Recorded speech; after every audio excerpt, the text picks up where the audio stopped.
tapos na yung aming kwarto. So, naghahakot kami, nagliligpit. Yun.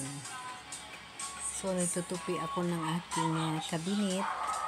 Ayan, yan yung aking higaan sa taas. Okay. Ito naman yung sa aking kasama. Hindi pa siya tapos. Ako, tapos na yung aking higaan. So, tapos na yung renovation ng aming kwarto. So, yan ay yung kanyang cabinet. Ayan. Okay. Ito naman yung sa akin. Okay. Ayan. Yan naman yung aking higaan. So, tapos na. Maganda na yung aming pwesto. So, magtutupi, magliligpit ako ng mga damit ko. Ang dami kong liligpitin, no? Dami kong liligpitin. Yan. Oh, ito na yung aking higaan.